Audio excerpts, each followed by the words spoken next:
and it soon forgets what happened when it was with its parents or parent, for the air of the place is splendid for forgetting. There are cases where, after some years with the society, or what would be some years if time counted there in the ordinary way, a child is delivered over to some person who ardently desires one. But the selection of such a person needs even greater care to avoid mistakes. Miss Watkins is a lady of intelligence far above the ordinary, and in addition to being a great organizer, she has no mean knowledge of the sciences. These qualities enabled her not only to discover the existence of the land of the Snergs, in itself a marvellous piece of brainwork, but also how to get there without a nasty spill.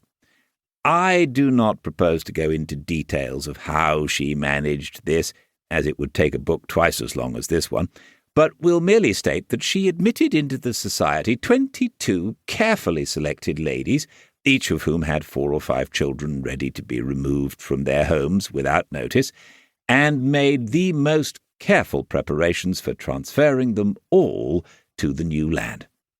It was arranged that each lady should come with one well-wrapped-up superfluous child, as this would be all that they could carry at one time, and the rest could be fetched later.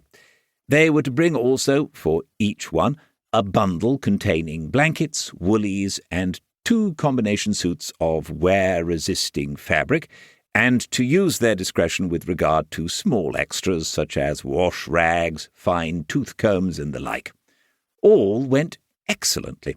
They met on Hampstead Heath one blowy October night at 11:30, and by 12:15 Miss Watkins had inspected and passed all bundles and seen that all hands had taken a cup of hot milk or cocoa. Then she gave the word, and away they all went on a high wind. From this slight beginning grew the organisation of the SRSC, as it is today, with 478 superfluous children under its care and more coming.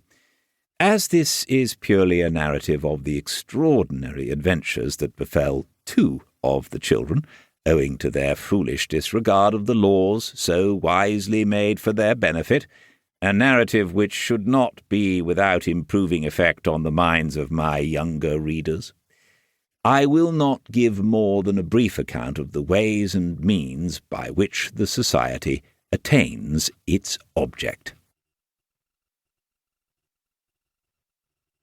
Ways and means. The children are divided into 2 classes according to size and age. The little ones wear one-piece garments known as the slip-on, which have the advantage that they can be slipped off for bathing with one wriggle. The older ones wear 2-piece garments, the boys having shorts and shirts, and the girls skirts and blouses. Woolly coats are worn in the cold weather, which lasts only for a few seasonable weeks at Christmas time. For most of the year they do not wear shoes, but what are called slinkers. The houses are on the higher ground just behind Watkins Bay, and are all of one story. They are made of a criss-cross framework of timbers, with walls of clay mixed with little mashed-up shells in between the timbers, very strong and neat in appearance. Inside, the walls are plastered and painted light pink or blue. Behind the houses there is a wide stretch of turf on which are swings and arrangements for healthful games, such as netball and bumble puppy.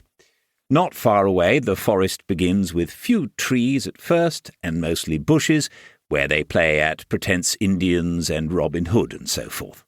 But the trees soon grow thicker and thicker, until it is quite shady even at midday in some parts. A pleasant place with soft lawns here and there, and a variety of ferns, but it is not wise to let the children roam about there too much, for it is quite easy to get lost. Beyond the forest, a long day's march away, is the town of the Snergs, who built the houses for the society, as well as doing other useful things of which I will give an account